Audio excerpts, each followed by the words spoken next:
Hello my students, आज की इस वीडियो के अंदर हम डिस्कस करने जा रहे हैं 9th class physics chapter number 8 topic number 8.3 specific heat capacity. Students, specific heat capacity क्या होती है, इसका सबसे पहले हम इंट्रोडक्शन डिस्कस करते हैं, फिर आपको यहां से डेफिनेशन भी पढ़ के एक्सप्लेन करूंगा। सबसे पहले आप ये समझ लें, स्पेसिफिक हीट कैपेसिटी क्या है। किसी भी सब्सटेंस का 1 किलोग्राम मास ले लें, उस 1 किलोग्राम मास का 1 केल्विन टेम्परेचर इंक्रीज करने के लिए आपको जो हीट देना पड़ती है, उस हीट को हम कहते हैं स्पेसिफिक हीट कैपेसिटी। किसी भी सब्सटेंस का 1 किलोग्राम मास है, उसका 1 केल्विन टेम्परेचर हम इंक्रीज करना चाह रहे हैं, उसके लिए आपको हीट देना पड़ेगी। आप जितनी हीट देंगे उसको 1 केल्विन इंक्रीज करने के लिए, वही हमारे पास स्पेसिफिक हीट कैपेसिटी होती है। ओके, अब हम इसको जरा डेफिनेशन भी पढ़ लेते हैं। Specific heat capacity is the amount of heat required to raise temperature of 1 kilogram mass of that substance through 1 kelvin. यानी किसी भी सब्सटेंस के 1 किलोग्राम मास का 1 केल्विन टेम्परेचर बढ़ाना है, जितनी हीट उसको देंगे, that is specific heat capacity. Okay बच्चों, अब इसका जो मैथमेटिकल डेरिवेशन है वो कैसे हम कैलकुलेट करेंगे। इसके अलावा जो बच्चों का ये क्वेश्चन था कि इसकी जो बुक में लिखी हुई है स्टेटमेंट्स वगैरह, वो हमें बिल्कुल भी समझ नहीं आती क्या लिखा हुआ है, तो मैंने ऐसा किया, उन्हीं के पॉइंट्स बना दिए। आप वो स्टेटमेंट अगर याद नहीं रख सकते तो ये 3 पॉइंट्स है, ये याद रख लें, आपका टॉपिक कंप्लीट हो जाएगा, आपको समझ भी आ जाएगी। तो चलो बच्चों स्टार्ट करते हैं। सबसे पहला जो पॉइंट है वो उसमें ये बताया गया है, when a body is heated its temperature increases. अब देखिए, कोई भी ऑब्जेक्ट है, आप उसको हीट प्रोवाइड करते हैं तो उसका टेम्परेचर इंक्रीज करता है। कोई भी सब्सटेंस ले लें, आप उसको हीट देंगे, उसका टेम्परेचर इंक्रीज करेगा। It is understood. अब दूसरा पॉइंट में क्या लिखेंगे, इंक्रीज इन टेम्परेचर। अब जो टेम्परेचर बढ़ा ना किसी ऑब्जेक्ट का, आप उसको हीट दे रहे हैं, टेम्परेचर बढ़ता है। अब जो टेम्परेचर का बढ़ना है कि वो टेम्परेचर कितना इंक्रीज करेगा, कितना बढ़ेगा, that is proportional to amount of heat absorb by it. वो डायरेक्ट प्रोपोर्शनल है कि वो कितनी अमाउंट ऑफ हीट को ऑब्जॉर्व करता है। लेट्स सपोज देखिए, यहां पे आपने आग जलाई हुई है, उसके ऊपर आपने यहां पर एक आयरन की बनी हुई रॉड यहां पर रखी। अब ये आग से थोड़ा करीब है, बहुत ज्यादा अमाउंट में हीट एनर्जी ऑब्जॉर्व करेगी, इसका टेम्परेचर बहुत ज्यादा इंक्रीज कर जाएगा। एक आपने थोड़ी ऊपर रखी यहां पर। अब जो यहां पर रॉड पड़ी है आयरन की, ये फायर से थोड़ा सा डिस्टेंस पर है, इसके ऊपर जो हीट एनर्जी पहुंचेगी वो थोड़ी सी कम पहुंचेगी। अब ये कम हीट एनर्जी ऑब्जॉर्व कर रहा है जो इस पोजीशन पर रॉड पड़ा हुआ है, और जो इस पोजीशन पर है वो ज्यादा हीट एनर्जी को ऑब्जॉर्व कर रहा है। इसलिए बच्चों, नीचे वाले का टेम्परेचर ज्यादा इंक्रीज करेगा, ऊपर वाले का टेम्परेचर कम इंक्रीज करेगा। तो इससे बात क्या पता चली कि कोई बॉडी जितना ज्यादा हीट एनर्जी को ऑब्जॉर्व करती है, उतना ज्यादा उसका टेम्परेचर इंक्रीज करता है। ओके, अब दूसरी बात जो अहम, सबसे इंपॉर्टेंट, जो बच्चों को समझ में नहीं आती, वो मेन पॉइंट वो ये वाला, उसको डिस्कस करने जा रहा हूं। Heat energy required to increase 1 kelvin temperature is also proportional to the mass. अब ये क्या कहता है, जो बुक में लिखा हुआ है उसको थोड़ा सिंपल वर्ड में मैंने यहां लिखा है कि किसी भी बॉडी के 1 केल्विन टेम्परेचर बढ़ाने के लिए आप जो उसको हीट देते हैं ना, वो हीट उसके मास के प्रोपोर्शनल है। फिर से सुने, heat required to increase the 1 kelvin temperature, 1 kelvin temperature increase करने के लिए, is also proportional to the mass. वो किसके प्रोपोर्शनल है, मास के। अब इसको कैसे समझना है बच्चों, छोटा सा हमारे पास एक ऑब्जेक्ट है ये, और दूसरी तरफ एक बड़ा सा ऑब्जेक्ट है ये मास। अब जरा सोचें, इसको हमने 1 केल्विन टेम्परेचर इंक्रीज करना है, इसका भी 1 केल्विन टेम्परेचर इंक्रीज करना है, क्या दोनों को सेम क्वांटिटी में हीट देना पड़ेगी? Answer is no. ये तो अंडरस्टूड सी बात है, ये बहुत बड़ा ऑब्जेक्ट है, इसका 1 केल्विन टेम्परेचर इंक्रीज करना, आपको ज्यादा हीट देनी पड़ेगी। ये एक स्मॉलर मास है, इसका 1 केल्विन टेम्परेचर इंक्रीज करना है तो आपको कम हीट देना पड़ेगी।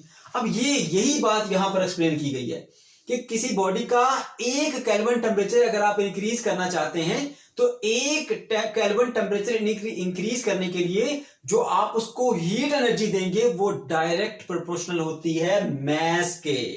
कि 1 केल्विन टेम्परेचर इंक्रीज करने के लिए आप जो हीट देते हैं, that heat is proportional to मास।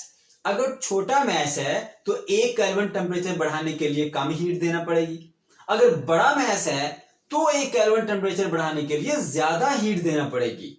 इसलिए यही बात यहां पर एक्सप्लेन की गई है the heat energy required to increase 1 kelvin temperature, वो हीट एनर्जी जो हमें चाहिए होती है 1 केल्विन टेम्परेचर इंक्रीज करने के लिए, that is also proportional to mass, वो भी प्रोपोर्शनल होती है मैस के। छोटा मैस होगा 1 केल्विन टेम्परेचर बढ़ाने के लिए थोड़ी हीट एनर्जी लगेगी, बड़ा मैस होगा 1 केल्विन बढ़ाने के लिए ज्यादा हीट एनर्जी लगेगी। तो इस तरह बच्चों ये 3 पॉइंट थे, जो मेन पॉइंट यही था, ये मैंने इजी करके लिख दिया, आप इसको याद रख सकते हैं। अब इसी को हमने मैथमेटिकली भी लिखना है। पहली बात क्या हमने सीखी थी कि जितनी ज्यादा हीट अब्सॉर्ब करेगी उतना ज्यादा टेम्परेचर में चेंज आएगा। तो हीट को हम डेल्टा क्यू से शो कर रहे हैं, टेम्परेचर को डेल्टा टी से शो कर रहे हैं। जितना ज्यादा आप हीट में चेंज लाएंगे उतना ज्यादा टेम्परेचर में चेंज आएगा।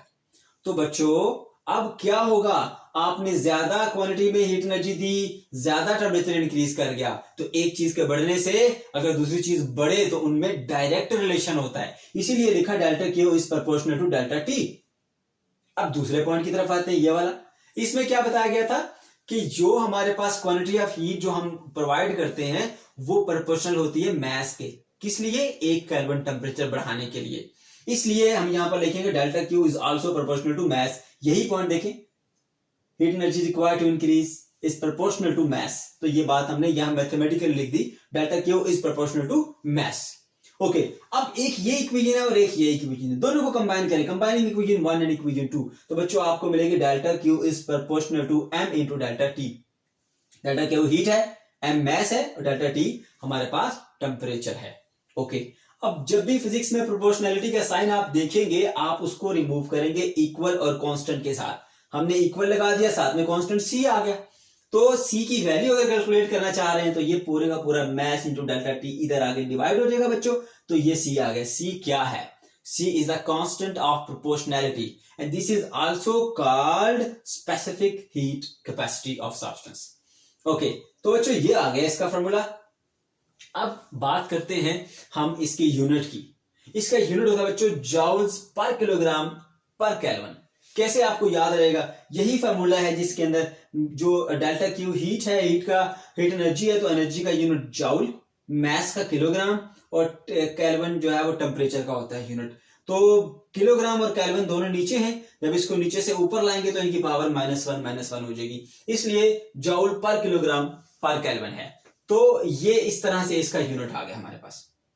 ओके बच्चों, अब ये है कि इसको स्पेसिफिक हीट कैपेसिटी क्यों कहा जाता है।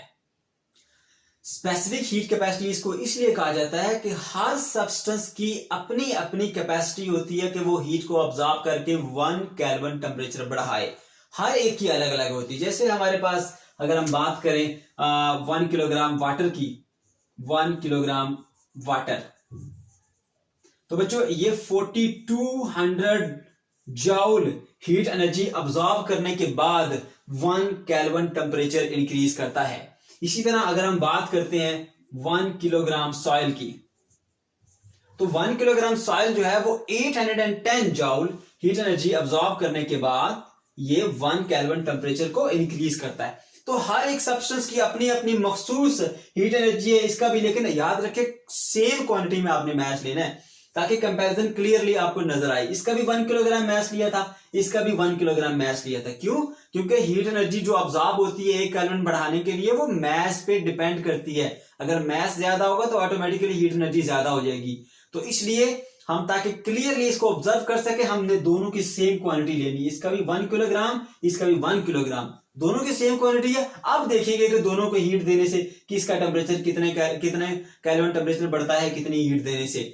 तो 4200 जॉल हीट एनर्जी दी तो आपने 1 किलोग्राम मैस को, तब 1 केल्विन टेम्परेचर बढ़ा। इसको 810 जॉल हीट एनर्जी दी तब 1 केल्विन टेम्परेचर इंक्रीज किया। तो इसलिए हर एक सब्सटेंस की अलग अलग स्पेसिफिक हीट कैपेसिटी होती है, इसलिए हम इनको स्पेसिफिक हीट ही कहते हैं, हीट कैपेसिटी।